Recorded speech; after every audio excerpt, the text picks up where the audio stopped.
Good morning students. आज हमारा topic रहेगा राजस्थान का निर्माण।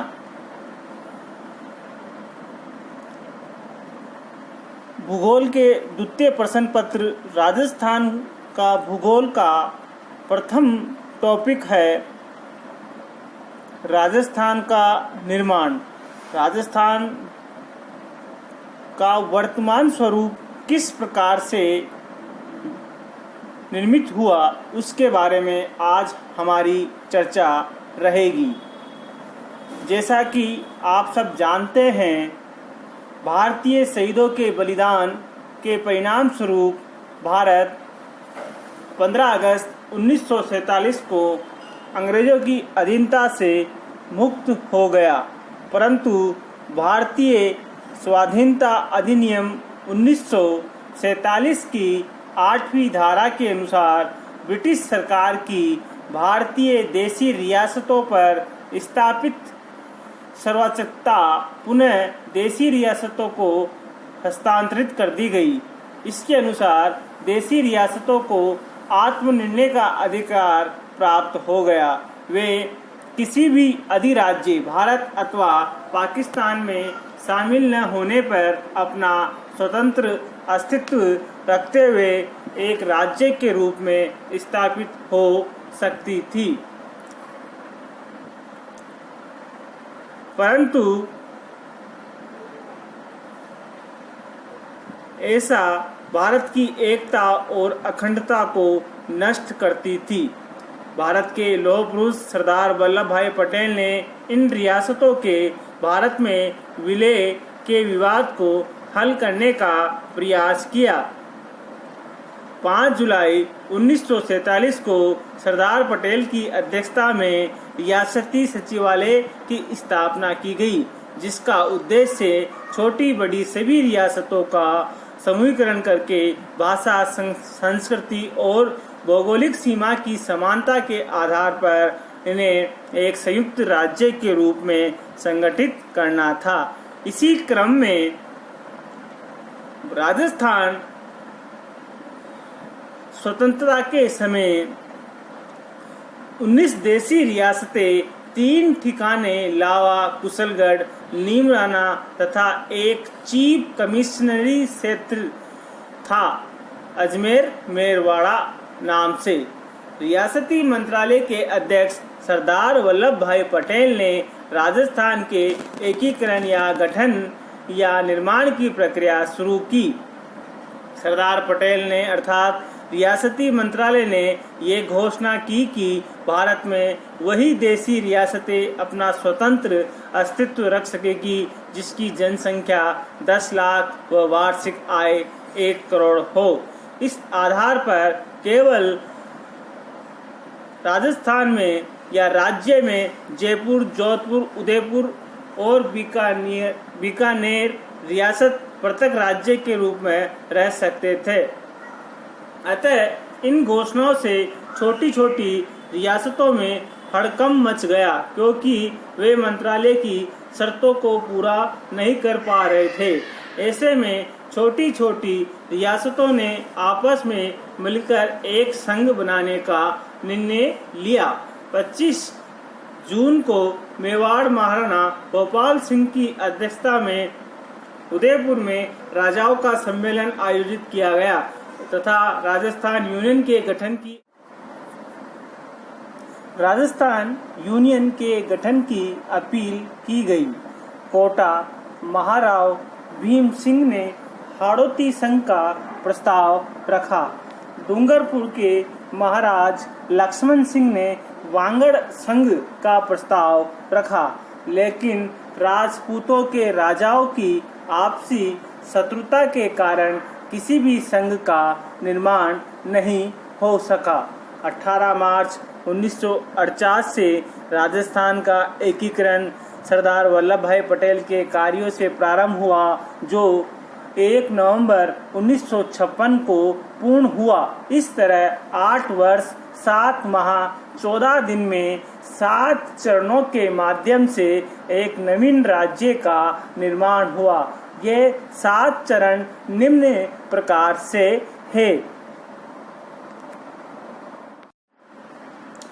प्रथम चरण 18 मार्च 1948 को सबसे पहले अलवर, भरतपुर, धौलपुर व करौली नामक देसी रियासतों का विलय कर तत्कालीन भारत सरकार ने 1948 में अपने विशेषाधिकार का इस्तेमाल कर मत्स्य यूनियन के नाम से पहला संघ बनाया, जो 18 मार्च 1948 को मत्स्य संघ का उद्घाटन हुआ। धौलपुर के तत्कालीन महाराजा उदयभान सिंह को राज प्रमुख, महाराजा करौली को उपराज प्रमुख और अलवर प्रजामंडल के प्रमुख नेता श्री शोभाराम कुमावत को मत्स्य संघ का प्रधानमंत्री बनाया गया। इसकी राजधानी अलवर रखी गई। द्वितीय चरण राजस्थान संघ के नाम से 25 मार्च 1948 को गठित हुआ। राजस्थान एकीकरण का दूसरा चरण 25 मार्च 1948 को स्वतंत्र देसी रियासतों कोटा, बूंदी, झालावाड़, टोंक, डूंगरपुर, बांसवाड़ा, प्रतापगढ़, किशनगढ़ और शाहपुरा को मिलाकर बने राजस्थान संघ के बाद पूरा हुआ। राजस्थान संघ में विलय हुई रियासतों में कोटा बड़ी रियासत थी। इस कारण इसके तत्कालीन महाराजा महाराव भीम सिंह को राज प्रमुख बनाया गया। तीसरा चरण राजस्थान संघ में उदयपुर रियासत को विलय करके संयुक्त राजस्थान का निर्माण 18 अप्रैल 1948 को हुआ। पंडित जवाहरलाल नेहरू द्वारा इसका उद्घाटन किया गया। महाराणा मेवाड़ भोपाल सिंह राज प्रमुख व माणिकलाल वर्मा प्रधानमंत्री बने। उदयपुर को इस नए राज्य की राजधानी बनाया गया। कोटा महाराव भीम सिंह को उपराज प्रमुख बनाया गया। इसी के साथ इसको राजस्थान शब्द का पहली बार प्रयोग किया गया। चौथा चरण 30 मार्च 1949 में जोधपुर, जयपुर, जैसलमेर और बीकानेर रियासतों का विलय करके वृहत राजस्थान संघ बना। यही राजस्थान का स्थापना दिवस माना जाता है, अर्थात इसी दिन 30 मार्च को राजस्थान की स्थापना मानी जाती है। देसी रियासतों जोधपुर, जयपुर, जैसलमेर और बीकानेर का विलय करवाकर तत्कालीन भारत सरकार ने 30 मार्च 1949 को इस संघ का निर्माण किया, जिसका उद्घाटन भारत सरकार के तत्कालीन रियासती और गृह मंत्री सरदार वल्लभ भाई पटेल ने किया। हालांकि अभी तक 4 देसी रियासतों का विलय होना बाकी था, मगर इस विलय को इतना महत्व नहीं दिया जाता, क्योंकि जो रियासतें बची थी वह पहले चरण में मत्स्य संघ के नाम से स्वतंत्र भारत में विलय हो चुकी थी।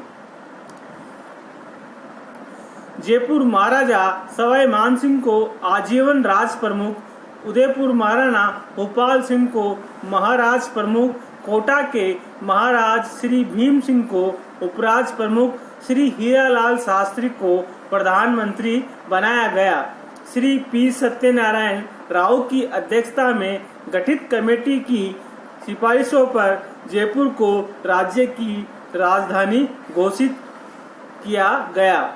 वहीं राजस्थान का न्यायालय अर्थात कोर्ट जोधपुर में, शिक्षा विभाग बीकानेर में, खनिज कस्टम एक्साइज विभाग उदयपुर में, वन सहकारी विभाग कोटा में, कृषि विभाग भरतपुर में रखने का निर्णय लिया गया।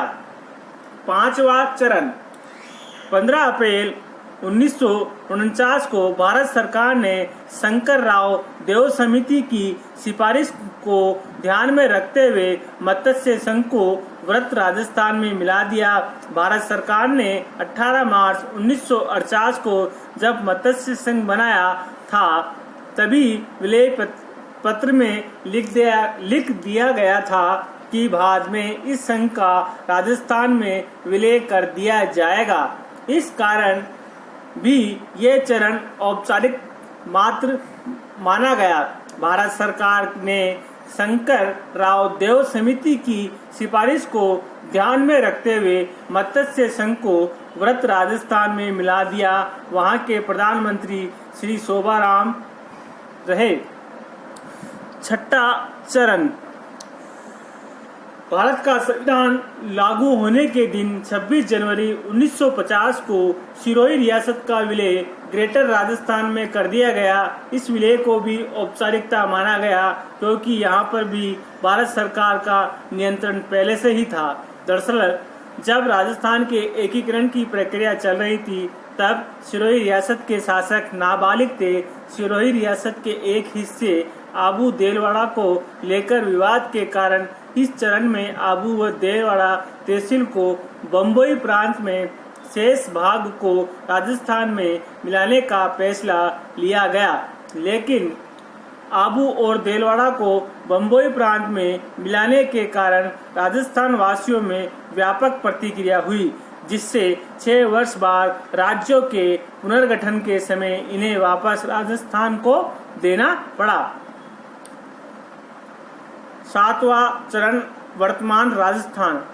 1 नवंबर 1956 को राज्य पुनर्गठन आयोग श्री फजल अली की अध्यक्षता में गठित सिफारिशों के अनुसार सिरोही की आबू देलवाड़ा तहसील, मंदसौर जिले के मानपुर तहसील का सुनेर, टप्पा व अजमेर मेरवाड़ा क्षेत्र राजस्थान में मिला दिया गया तथा राजस्थान के झालावाड़ जिले का सिरोंज क्षेत्र मध्य प्रदेश को दे दिया गया। इस प्रकार विभिन्न चरणों से गुजरते हुए राजस्थान की निर्माण प्रक्रिया 1 नवंबर 1956 को पूर्ण हुई और इसी के साथ आज से राजस्थान का निर्माण पूरा हुआ। भारत सरकार के तत्कालीन देशी रियासत और गृह मंत्री सरदार वल्लभ भाई पटेल और उनके सचिव वीपी मेनन की भूमिका अत्यंत महत्वपूर्ण थी। इनकी सूझबूझ से ही राजस्थान का वर्तमान स्वरूप का निर्माण हो सका। धन्यवाद।